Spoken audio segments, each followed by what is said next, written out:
اعوذ باللہ من الشیطان الرجیم بسم اللہ الرحمن الرحیم۔ میرے پیارے بھائیوں، بزرگوں، دوستوں اور بہنوں، السلام علیکم۔ آج میں آپ کو ایک بیماری کے بارے میں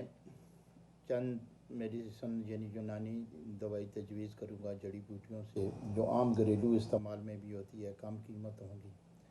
یہ بہت سارے لوگوں کے ساتھ مسئلہ ہوتا ہے، پرسکون نیند کا نہ آنا اور دماغ کی کمزوری کو دور کرنے کے لیے یہ دوائیں میں آپ کو تجویز کروں گا۔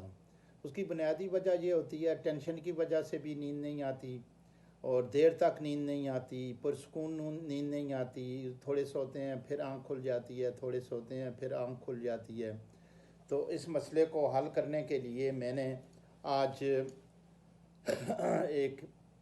نسخہ جو ہے وہ آپ کو بتانا ہے۔ آپ اس نسخے کو پرسکون طریقے سے نوٹ کر لیں، پھر جس طرح میں بتا رہا ہوں اسی طرح آپ استعمال کریں، انشاءاللہ تعالی آپ کو بہت فائدہ ہوگا۔ سب سے پہلے تو آپ لے لیں خشخاش 100 گرام، بادام لے لیں آپ 50 گرام،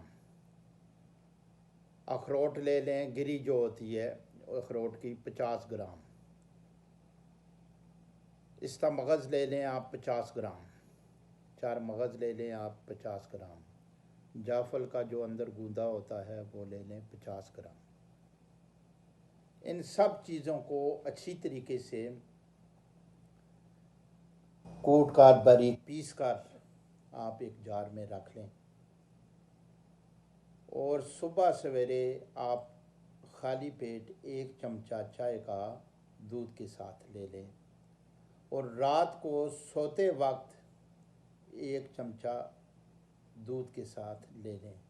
اگر دودھ نہیں ہے تو پانی کے ساتھ لے لیں، اجزاء تو وہی ہیں، اثر تو وہی کریں گے، لیکن دودھ سے ذرا بہتر ہوتا ہے، اس سے پرسکون نیند آئے گی اور جلدی افاقہ ہوگا۔ تو اس سے انشاءاللہ آپ کو بہت فائدہ ہوگا، آپ پرسکون نیند کر سکیں گے،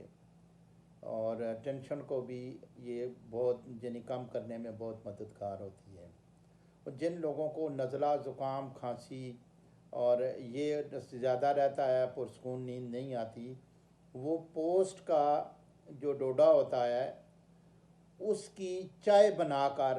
یعنی اس میں ادرک ڈالے، ایک چھوٹی سی ادرک کا اور پوسٹ کا تھوڑا سا ٹکڑا اس میں ڈالیں، اور ساتھ 5-6 دانے سونف کے ڈالیں، اور اس کا قہوہ بنا لیں یا چائے بنا لیں آپ، وہ دونوں آپ استعمال کر سکتے ہیں، قہوہ بھی استعمال کر سکتے ہیں، چائے بھی۔ یہ نیند لانے میں، کھانسی، نزلہ، زکام کو بھی ٹھیک کرتی ہے، پرسکون نیند آتی ہے اور آپ کی ذہنی ٹینشن کو ختم کرتی ہے۔ یہ دونوں چیزیں جو ہیں بڑی مفید ہیں نیند کے لیے، آپ اسے استعمال کریں۔ اور نئے آنے والے جو میرے بھائی ہیں جو دیکھ رہے ہیں چینل، یہ میرے چینل کو سبسکرائب کریں، پہلے جو کر چکے ہیں دوبارہ نہ کریں، کہ بعض بندے ایسے بھی ہوتے ہیں کہ وہ دوبارہ سبسکرائب کے چکر میں سبسکرائب کر دیتے ہیں۔ تو میرے بھائیوں، اسے تاکہ بیل آئیکن بھی دبا دیں، نئی آنے والی ویڈیو آپ کے پاس پہنچ جائے، بر وقت پہنچ جائے، اور اسے لائک بھی کریں اور اپنے کمنٹ سے بھی آگاہ کریں، تاکہ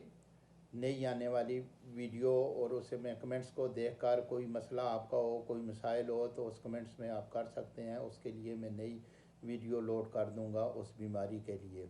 السلام علیکم ورحمۃ اللہ وبرکاتہ۔